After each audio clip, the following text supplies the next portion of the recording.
Halo semuanya, perkenalkan nama saya Mary Ernesta Ufa, NPM 22220010, Prodi Ilmu Administrasi Negara, Fakultas Ilmu Sosial dan Politik, Universitas Timur. Baik, di sini saya akan mereview buku yang berjudul tentang Komunikasi dan Advokasi Kebijakan. Ditulis oleh M. Husni Tamrin, DKK, diterbitkan, dicetak, dan didistribusikan oleh PT Literasi Nusantara Abadi Group. Cetakan pertama pada Desember 2023. Buku ini berjumlah 12 bab. Bab yang pertama membahas tentang konsep kebijakan publik. Kebijakan publik dapat didefinisikan sebagai deklarasi resmi pemerintahan yang mencerminkan pilihan utama dalam mengatasi berbagai tantangan atau masalah publik. Dalam praktik sehari-hari, penting untuk membedakan antara istilah kebijakan dan kebijaksanaan. Kata kebijakan mengacu pada sejumlah pilihan yang tersedia untuk dipilih berdasarkan prinsip-prinsip khusus. Adapun kebijaksanaan berkaitan dengan keputusan yang memberikan pengecualian terhadap aturan, misalnya memperkenalkan sesuatu yang biasanya dilarang. Sementara itu, istilah publik diartikan sebagai khalayak luas atau masyarakat umum. Carl Friedrich mendefinisikan kebijakan publik sebagai serangkaian tindakan yang diusulkan seseorang, kelompok, atau pemerintah dalam suatu lingkungan tertentu dengan ancaman dan peluang yang ada. Aktor dalam kebijakan, menurut Tamrin 2017, menyatakan bahwa aktor kebijakan dalam konteks kebijakan publik adalah mereka yang selalu terlibat dalam setiap proses kebijakan publik. Di sini terdapat 3 aktor utama yang umumnya diakui, yaitu yang pertama, aktor sebagai publik, kedua, aktor dari sektor swasta, dan yang ketiga dari aktor dari masyarakat sipil. Dalam hal ini, Bajroi dan Yuwono 2003 merinci ketiga aktor tersebut dengan beberapa klasifikasi berikut. Yang pertama, aktor dalam ranah publik mencakup pejabat tinggi di kementerian atau kabinet yang berada di bawah pengawasan presiden. Yang kedua, aktor privat yang mencakup kelompok tekanan dan kelompok kepentingan yang memainkan peran penting dalam penetapan agenda kebijakan, konsultasi masyarakat, evaluasi, serta memberikan tanggapan atas kebijakan publik. Ketiga, aktor dari masyarakat sipil yang mencakup berbagai kelompok, termasuk yang berorganisasi dan yang tidak. Bab kedua membahas tentang manajemen kebijakan publik. Yang pertama, perumusan kebijakan. Tahap perumusan menjadi langkah pertama dalam keseluruhan proses kebijakan publik. Hal-hal yang ditentukan pada tahap ini akan mengaruhi keberhasilan kebijakan publik di masa mendatang. Penting untuk diakui bahwa perumusan kebijakan yang efektif bukan hanya konsep idealis yang penuh dengan prinsip-prinsip normatif, tetapi juga harus berfokus pada implementasi dan evaluasi.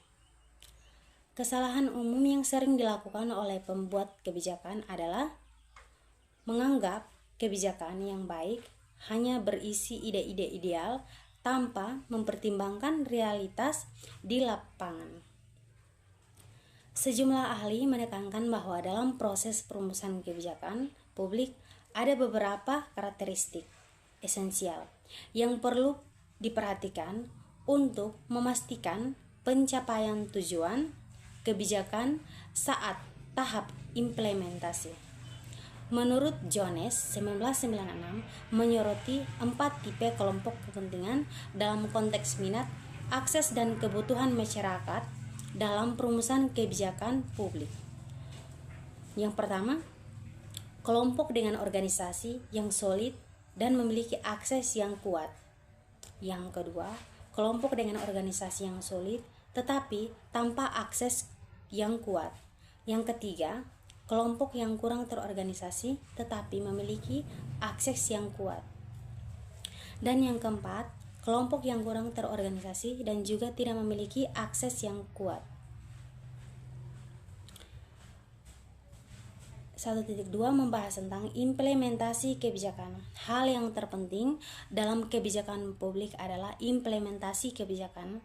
Dapat dikatakan bahwa implementasi suatu kebijakan adalah suatu proses penerapan kebijakan tersebut. Terdapat dua pendekatan dalam implementasi kebijakan, yaitu yang pertama top down dan yang kedua bottom up. Pendekatan top down dalam implementasi kebijakan dimulai dari pemerintah di tingkat atas dan bergerak ke bawah. Sebaliknya, pendekatan bottom up dalam perumusan kebijakan dimulai dari tingkat masyarakat dan bergerak ke atas menuju pemerintah. Evaluasi kebijakan. Evaluasi kebijakan pada dasarnya adalah aktivitas yang berkaitan dengan penilaian atau estimasi terhadap substansi, pelaksanaan, dan dampak dari kebijakan. Fungsi evaluasi yaitu untuk menganalisis kegagalan kebijakan tersebut. Dan evaluasi kebijakan juga bertujuan untuk mengevaluasi dampak kebijakan publik dan menilai apakah kebijakan tersebut memberikan manfaat tambahan bagi masyarakat. Bab yang ketiga membahas tentang dinamika kebijakan publik. Yang pertama, konteks makro. Kebijakan publik makro adalah strategi dan tindakan yang diambil oleh pemerintahan dengan tujuan mempengaruhi keseluruhan perekonomian atau struktur sosial secara menyeluruh. Tujuan utama dalam kebijakan makro adalah menciptakan stabilitas ekonomi, pertumbuhan yang berkelanjutan, serta mengurangi ketidaksetaraan. Kebijakan makro juga mencakup aspek hubungan internasional seperti kebijakan perdagangan, kurs mata uang, dan kerjasama ekonomi lintas negara. Yang kedua, arti penting kebijakan publik. Menurut Anderson 1979 dan Dai 1981 menyebutkan bahwa studi kebijakan publik memiliki 3 manfaat penting. Yang pertama itu berguna dalam pengembangan ilmu pengetahuan. Yang kedua, berguna dalam peningkatan profesionalisme praktis. Dan yang ketiga, berguna untuk tujuan politik. Dan di sini bagian yang berikutnya, peran kepemimpinan dalam kebijakan publik. Kepemimpinan adalah elemen krusial untuk keberhasilan pelaksanaan pelayanan publik. Dalam suatu organisasi, dalam konteks ini, peran seorang pemimpin sangat penting untuk mereformasi manajemen pemerintahan yang saat ini sangat dibutuhkan. Hal yang terpenting mempengaruhi kualitas pelayanan adalah kemampuan pemimpin untuk membawa perubahan, termasuk dalam hal manajemen, peningkatan kapabilitas aparatur, serta memanfaatkan teknologi terbaru untuk melakukan inovasi dalam meningkatkan pelayanan. Bab yang keempat membahas tentang teori pengambilan keputusan kebijakan. Yang pertama, teori rasional komprehensif 1983 menjelaskan bahwa teori analisis kebijakan rasional komprehensif berlandaskan pada logika rasional dan menggunakan data serta informasi yang lengkap. Teori kebijakan ini digunakan untuk proses pengambilan keputusan. Yang kedua, teori inkremental. Teori inkremental pada hakikatnya memandang kebijakan publik sebagai keberlanjutan dari kegiatan-kegiatan yang telah dilakukan oleh pemerintahan di masa lampau dengan hanya melakukan perubahan-perubahan seperlunya.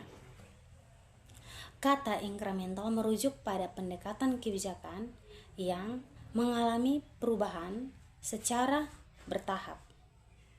Yang berikutnya, teori pengamatan terpadu. Teori ini merupakan kombinasi dari teori rasional dan incremental. Etzioni dalam Aldes 2016 memberikan contoh dengan mengilustrasikan 3 pendekatan dalam memantau cuaca. Mereka yang menganut teori rasional komprehensif akan mengamati cuaca di sudut bumi dengan rincian mendalam, meskipun biayanya bisa sangat tinggi. Adapun mereka yang menganut teori incremental akan merasa cukup hanya dengan mengamati cuaca di satu lokasi dengan rinci dan mengesampingkan tempat-tempat lain sehingga tidak mendapatkan gambaran keseluruhan tentang kondisi cuaca global. Di sisi lain, mereka menganut teori pengamatan terpadu akan mengkombinasikan kedua teori tersebut. Yang berikut bab 5 membahas tentang komunikasi publik. Komunikator, definisi komunikator. Komunikator adalah individu atau entitas yang memulai menyampaikan pesan dalam proses komunikasi. Istilah komunikator dalam khazanah ilmu komunikasi sering dipertukarkan dengan sumber pengirim pembicara.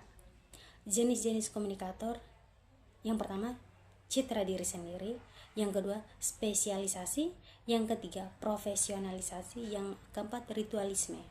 Syarat-syarat komunikator.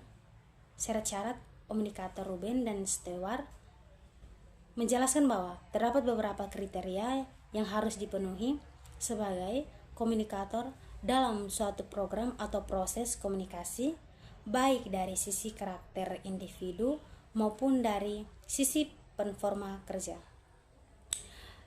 Yang pertama membahas tentang memiliki kedekatan dengan khalayak, yang kedua mempunyai kesamaan serta daya tarik sosial dan fisik, yang ketiga memiliki kepandaian dalam menyampaikan pesan, dan yang keempat memiliki status kekuasaan dan kewenangan. Proses komunikasi. Prinsip dasar proses komunikasi. Proses komunikasi merupakan gabungan makna dari simbol-simbol dikirimkan dari pengirim ke penerima. Terdapat 4 elemen dalam proses komunikasi. Yang pertama, komunikator yakni individu atau kelompok atau organisasi yang memulai proses pengiriman pesan.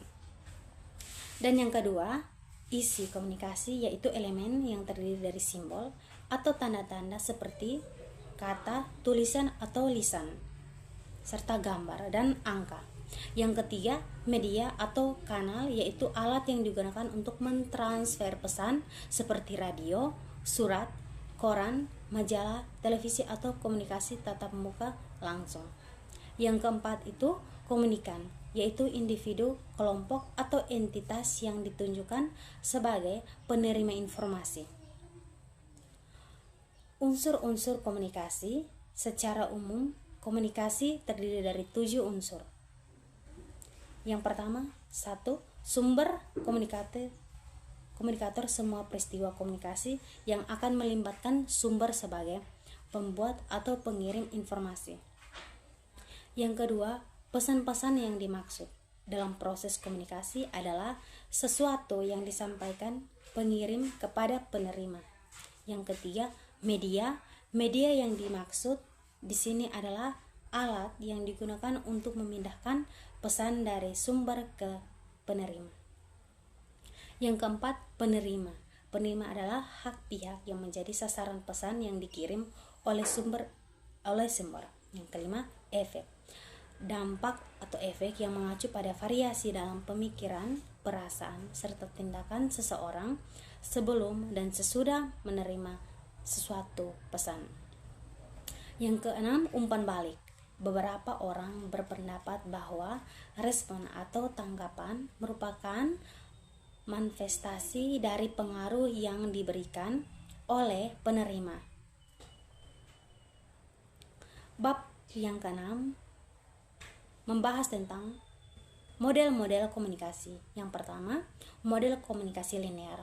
Model komunikasi linear menggambarkan konsep komunikasi yang simpel di mana informasi disampaikan ke pengirim langsung kepada penerima dalam aliran satu arah.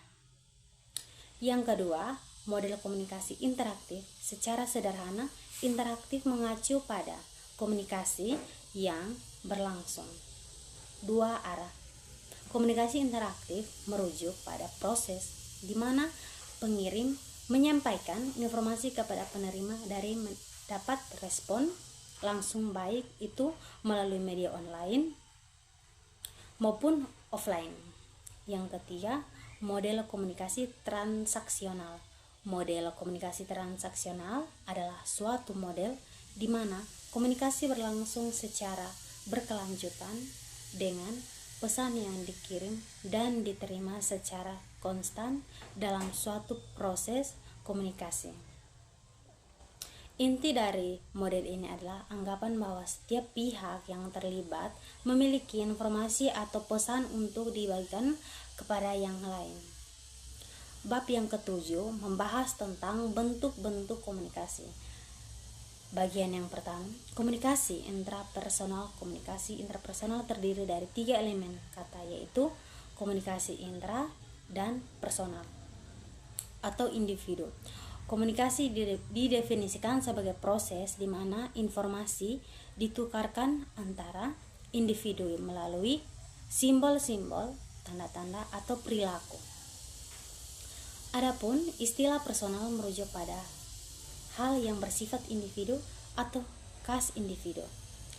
Komunikasi intrapribadi atau yang juga disebut sebagai komunikasi intrapersonal adalah suatu bentuk komunikasi yang terjadi dalam dirinya sendiri atau berbicara pada diri sendiri.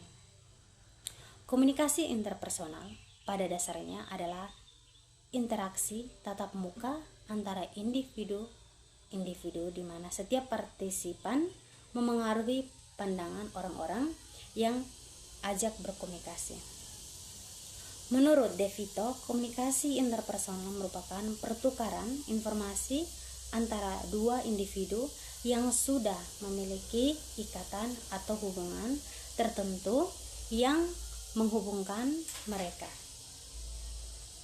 Komunikasi kelompok terjadi ketika seorang komunikator berinteraksi dengan sebuah kelompok yang terdiri dari lebih dari 2 orang. Menurut Mulyana menjelaskan bahwa komunikasi kelompok merupakan sekelompok individu yang memiliki tujuan yang sama. Individu tersebut berinteraksi satu dengan yang lain guna mencapai tujuan bersama, mengakui keberadaan antara anggota lainnya dan menganggap diri mereka sebagai bagian dari kelompok tersebut. Yang berikut komunikasi massa. Tan dan Brick mengartikan komunikasi massa sebagai komunikasi jenis komunikasi yang memanfaatkan media untuk menghubungkan komunikator dengan sejumlah besar audiens yang tersebar luas, heterogeni, serta menimbulkan efek khusus. Adapun Nuridin mendefinisikan komunikasi sebagai komunikasi yang dilakukan melalui media massa, termasuk media cetak dan media elektronik. Sementara itu, Morisa DKK menjelaskan komunikasi massa sebagai kumpulan lembaga dan metode di mana kelompok yang terlatih menggunakan teknologi untuk mendistribusikan simbol-simbol ke sekelompok audiens yang besar dan bervariasi. Bab 8 menjelaskan tentang teknik-teknik komunikasi kebijakan. Yang pertama, persuasi. Ilardo mendefinisikan persuasi sebagai sebuah metode komunikasi yang bertujuan mengubah keyakinan, pandangan, niat, atau perilaku seseorang melalui kata-kata dan isyarat nonverbal baik dilakukan dengan kesadaran maupun sebaliknya. Dan adapun Simons mengartikan persuasi sebagai interaksi manusiawi yang sengaja untuk mempengaruhi individu lain dengan mengubah keyakinan, prinsip, dan pandangan mereka. Dari dua definisi tersebut jelas bahwa inti dari konsep persuasi adalah mempengaruhi individu lain. Yang berikut teknik kampanye. Menurut Rogers dan Stroy, kampanye merupakan aktivitas komunikasi terstruktur yang bertujuan untuk mencapai hasil khusus pada target audiens dalam jangka waktu yang ditentukan. International Freedom of Expression Exchange Effects mendeskripsikan kampanye sebagai tindakan yang ditunjukkan untuk mencapai perubahan sosial di masyarakat. Teknik lobby dalam kamus Webster, lobby atau lobbying didefinisikan sebagai kegiatan yang ditunjukkan untuk mempengaruhi pegawai pemerintah, terutama anggota lembaga legislatif saat merumuskan peraturan. Melobi dapat diartikan sebagai upaya pendekatan yang dilakukan secara informal. Lobby juga dapat didefinisikan sebagai suatu upaya oleh pihak yang memiliki tujuan tertentu untuk mendapatkan dukungan dari pihak yang memiliki wewenang atau pengaruh dalam rangka mencapai tujuan. Lobby juga bertujuan untuk menjaga kepentingan organisasi atau lembaga bisnis dengan memfasilitasi komunikasi antar pihak-pihak yang memiliki wewenang pengambilan keputusan. Teknik komunikasi pemerintah. Teknik komunikasi pemerintah merupakan bentuk dari komunikasi antar manusia yang berlangsung dalam lingkup organisasi pemerintahan. Oleh karena itu, komunikasi ini merupakan bagian dari komunikasi organisasi dan terikat dengan konteks tersebut. Berikut teknik human relation. Apabila secara harfiah, human relation berarti hubungan antar manusia.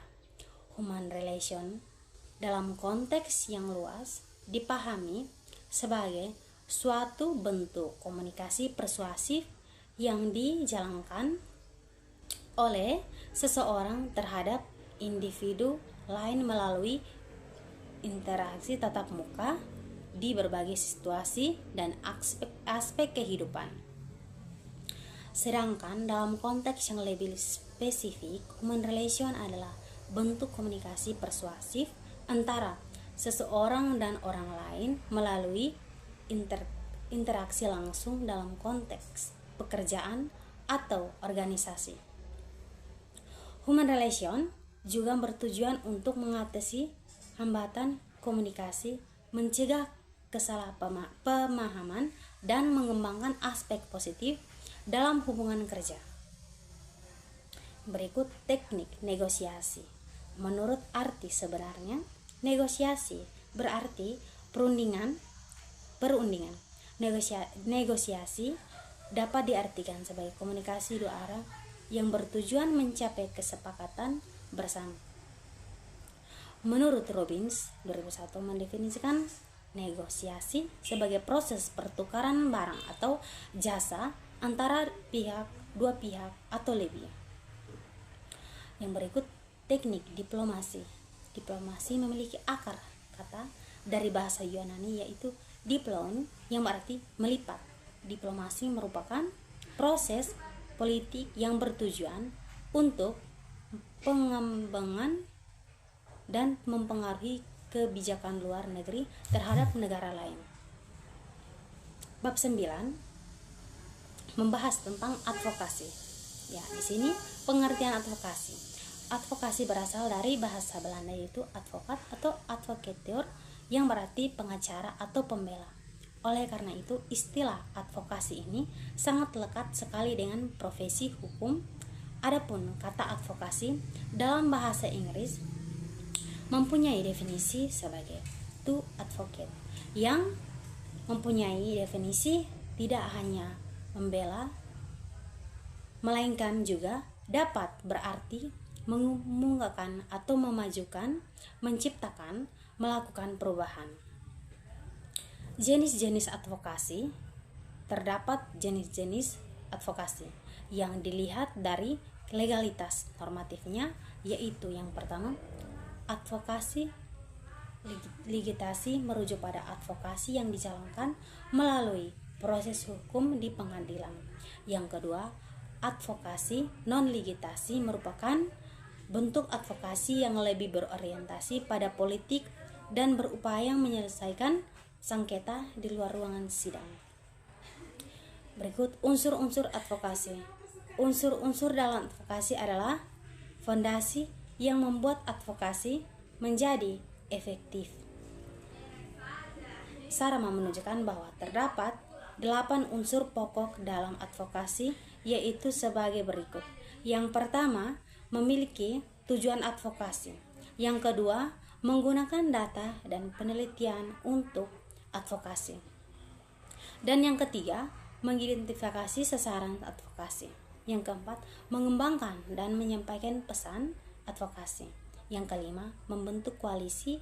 Dan yang keenam, membuat presentasi yang persuasif. Dan ketujuh, mengumpulkan dana untuk advokasi. Yang kedelapan, mengevaluasi usaha advokasi. Berikut prinsip-prinsip advokasi. Prinsip menurut Soeharto menunjukkan prinsip-prinsip berikut yang biasa dijadikan acuan dalam menyusun strategi advokasi yang efektif. Yang pertama itu, dalam menjalankan advokasi penting untuk memiliki pendekatan yang realistis. Yang kedua itu, advokasi harus dilakukan secara sistematis. Yang ketiga, secara taktis, advokasi memerlukan kerjasama. Dan yang keempat, secara strategis, advokasi berkaitan dengan penerapan dan kekuasaan. Bab yang 10 membahas tentang advokasi kebijakan. 1. Aktor dalam kebijakan.